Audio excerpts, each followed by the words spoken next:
Hello, പുതിയൊരു വീഡിയോയിലേക്ക് എല്ലാവർക്കും സ്വാഗതം. ഇന്ന് ഞാനൊരു മസാല ദോശയുടെ റെസിപ്പിയാണ് ചെയ്യണത്. അപ്പോൾ നിങ്ങളെല്ലാവരും വീഡിയോ കണ്ടു നോക്കുക. ഇഷ്ടപ്പെടുകയാണെങ്കിൽ ലൈക്ക് ചെയ്യുക, ഷെയർ ചെയ്യുക, സബ്സ്ക്രൈബ് ചെയ്യുക. അപ്പോൾ നമുക്ക് വീഡിയോയിലോട്ട് പോകാം.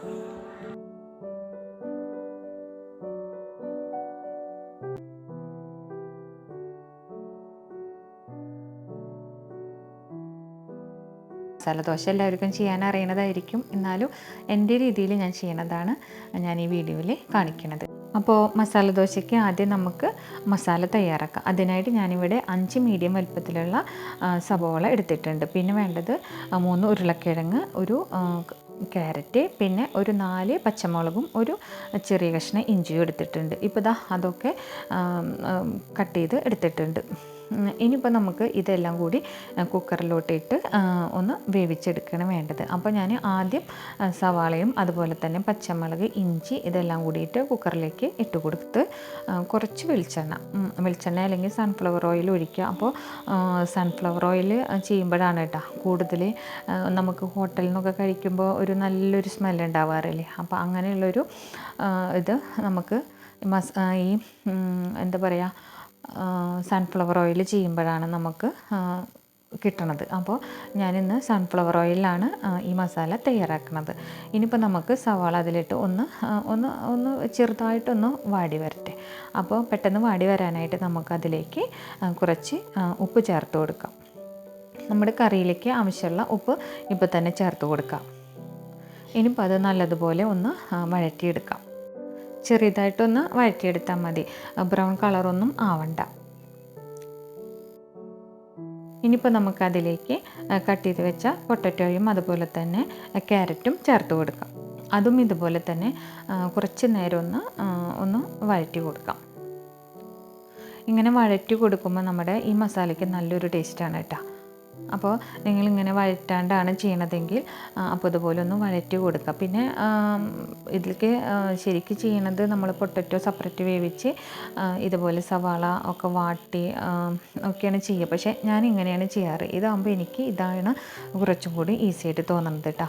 അപ്പോൾ പൊട്ടറ്റോയും അതുപോലെ ക്യാരറ്റൊക്കെ നല്ലതുപോലെ ഒന്ന് വാടി വന്നിട്ടുണ്ട്. അതിലേക്ക് നമുക്ക് മഞ്ഞൾപ്പൊടി ചേർത്ത് കൊടുക്കുക. പിന്നെ നമുക്ക് അടി പിടിക്കാതിരിക്കാനായിട്ട് ഒരു 1/4 ഗ്ലാസ് വെള്ളം ചേർത്ത് കൊടുക്കാം. എന്നിട്ട് നമ്മൾ അടച്ച് വെച്ച് ഒരു 3 വിസിൽ, മീഡിയം ഫ്ലെയിമിൽ ഒരു 3 വിസിൽ. അപ്പോൾ തന്നെ പച്ചക്കറികൾ നല്ലതുപോലെ വെന്ത് ഉടഞ്ഞു വരും. എന്നിട്ട് നമുക്കിതുപോലെ ഒന്ന് ഉടച്ചു കൊടുക്കാം. നല്ലതുപോലെ ഒന്നിങ്ങനെ ഉടച്ച് കൊടുക്കാം.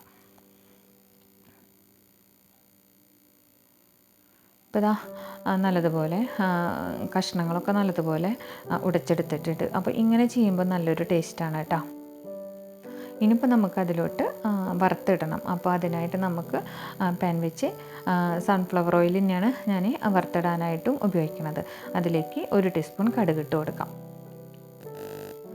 കടുക് നല്ലതുപോലെ പൊട്ടി വരട്ടെ. എന്നിട്ട് നമുക്കിനി അതിലോട്ട് ഇതുപോലെ തന്നെ 1 ടീസ്പൂൺ കടലപ്പരിപ്പും ചേർത്ത് കൊടുക്കാം. അതൊന്ന് മൂത്ത് വരുമ്പോൾ നമുക്കതിലേക്ക് 1 ടീസ്പൂൺ ഉഴുന്നുപരിപ്പും ചേർത്ത് കൊടുക്കാം. ഇനിയിപ്പോൾ ഇതെല്ലാം കൂടിയിട്ട് നല്ലതുപോലെ നല്ലൊരു ചുവപ്പ് കളറാവുന്നത് വരെ ഒന്ന് മൂപ്പിച്ചെടുക്കാം. ഇനിയിപ്പോൾ നമുക്കതിലേക്ക് ഒരു 2-3 വറ്റൽമുളക് കട്ട് ചെയ്തത് കൂടി ചേർത്ത് കൊടുക്കാം. അതും നല്ലതുപോലെ ഒന്ന് മൂത്ത് വരട്ടെ. ഇനി ചേർത്ത് കൊടുക്കേണ്ടത് ഒരു നുള്ള് കായം പൊടിയാണ്. നമ്മളിപ്പോൾ ഉരുളൻകിഴങ്ങൊക്കെ ഇട്ടിട്ടുള്ളതല്ലേ, അപ്പോൾ എന്തെങ്കിലും ഗ്യാസിൻ്റെ പ്രശ്നമൊന്നും ഇല്ലാണ്ടിരിക്കാൻ വേണ്ടിയിട്ടാണ് ഇങ്ങനെ നമ്മൾ ഒരു പിഞ്ച് നമ്മൾ കായം ചേർത്ത് കൊടുക്കുന്നത്. ഇനിയിപ്പോൾ അതിലേക്ക് നമ്മൾ വേവിച്ച് ഉടച്ച് വെച്ച നമ്മുടെ പൊട്ടറ്റോ, ക്യാരറ്റ് ഇതിലേക്ക് ഇട്ട് കൊടുക്കാം.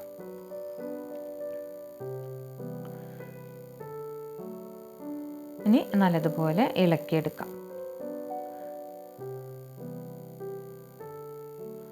പിന്നെ വീഡിയോ കണ്ടുകൊണ്ടിരിക്കുമ്പോൾ നിങ്ങൾക്ക് എൻ്റെ ചാനൽ ഇഷ്ടപ്പെടുകയാണെങ്കിൽ ഒന്ന് സബ്സ്ക്രൈബ് ചെയ്യുക. അതുപോലെ തന്നെ നിങ്ങളുടെ വിലയേറിയ കമൻറ്റുകൾ ഒന്ന് കമൻ്റായിട്ട് അറിയിക്കുക.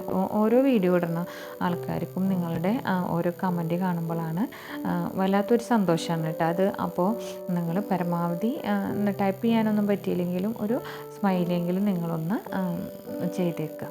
അപ്പോൾ അങ്ങനെ ചെയ്യുമെന്ന് പ്രതീക്ഷിക്കുന്നു കേട്ടോ. ഇനിയിപ്പോൾ നമുക്ക് അത് നല്ലതുപോലെ ഇളക്കിയതിന് ശേഷം അതിലേക്ക് കുറച്ച് മല്ലിയിലയും അതുപോലെ തന്നെ കുറച്ച് കറിവേപ്പിലയും ഇട്ട് കൊടുക്കുക. ഇനിയിപ്പോൾ അത് നല്ലതുപോലെ ഒന്ന് മിക്സാക്കി എടുക്കുക. അപ്പോൾ ഇതാ നമ്മുടെ മസാല തയ്യാറായിട്ടുണ്ട്. ഇനിയിപ്പോൾ അത് ചൂടാറി കഴിയുമ്പോൾ ഒന്നും കൂടി ഒന്ന് ഡ്രൈ ആയി വരും കേട്ടോ. ഇനിയിപ്പോൾ നമുക്ക് ദോശ തയ്യാറാക്കി എടുക്കാം. ഇതിപ്പോൾ ദോശയ്ക്ക് നമ്മളിപ്പോൾ സാധാരണ ഞാൻ ദോശയ്ക്ക് അരി എടുക്കുന്നത് ഒരു ഗ്ലാസ് അരിയാണെങ്കിൽ അതിൽ അര ഗ്ലാസ് ഉഴുന്നും അര ഗ്ലാസ്സിനേക്കാളും കൂടുതൽ ചോറും കൂടി ചേർത്തിട്ടാണ് ഞാൻ അരച്ചെടുക്കുക. അതിലേക്ക് ഒരു 2 മണി നമ്മുടെ ഉലുവയും കൂടി ചേർത്ത് കൊടുക്കും കേട്ടോ. എന്നിട്ട് നമ്മൾ കുതിർത്തിയിട്ട് അരച്ചെടുക്കും. നമ്മളിപ്പോൾ സാധാ ഇഡ്ഡലിക്കും ദോശയ്ക്കൊക്കെ ചെയ്യില്ലേ, അതുപോലെ തന്നെ. ഇനിയിപ്പോൾ ദോശ പരത്തിയിട്ടുണ്ട്. അതിലേക്ക് നമുക്ക് ആവശ്യത്തിന് നെയ്യ് ചേർത്ത് കൊടുക്കാം. ഇപ്പോഴും നമ്മൾ മസാല ദോശ തയ്യാറാക്കുമ്പോൾ നെയ്യിലാണ് തയ്യാറാക്കേണ്ടത് കേട്ടോ. അപ്പോൾ അത്യാവശ്യം നെയ്യ് തന്നെ നമ്മൾ ഒഴിച്ചു കൊടുക്കാം. ഇനിയിപ്പോൾ അത് ഒരു ബ്രൗൺ കളറായിട്ട് സൈഡൊക്കെ മൂത്ത് വരുന്നുണ്ട്. അപ്പോൾ നമുക്കതിലേക്ക് തയ്യാറാക്കി വെച്ച മസാല ചേർത്ത് കൊടുക്കാം. നല്ല ടേസ്റ്റാണ് കേട്ടോ ഈ മസാല. അപ്പോൾ നിങ്ങളിത് ഇങ്ങനെ ചെയ്യാത്തവരാണെങ്കിൽ ഇങ്ങനെ ഒന്ന് ചെയ്ത് നോക്കണം കേട്ടോ. എന്നിട്ട് എന്താണെങ്കിലും അഭിപ്രായം അറിയിക്കണം. അപ്പോൾ നമ്മുടെ മസാല ദോശ തയ്യാറായിട്ടുണ്ട്. നല്ല അടിപൊളി ടേസ്റ്റാണ് കേട്ടോ. അപ്പോൾ ഇതിനായിട്ട് നമുക്ക് സാമ്പാറും അതുപോലെ തന്നെ വെള്ളച്ചട്നി, നമ്മൾ പച്ചമുളക് അരച്ചിട്ട് തയ്യാറാക്കിയില്ലേ, ആ ചട്നിയാണ് കേട്ടോ ഞാൻ ചെയ്തിട്ടുള്ളത്. അപ്പോൾ അടിപൊളി ടേസ്റ്റായിട്ടുള്ള നമ്മുടെ മസാല ദോശ തയ്യാറായിട്ടുണ്ട്. അപ്പോൾ ഇനി നമുക്ക് അടുത്ത നല്ലൊരു വീഡിയോ ആയിട്ട് കാണാം. അതുവരേക്കും എല്ലാവർക്കും നന്ദി.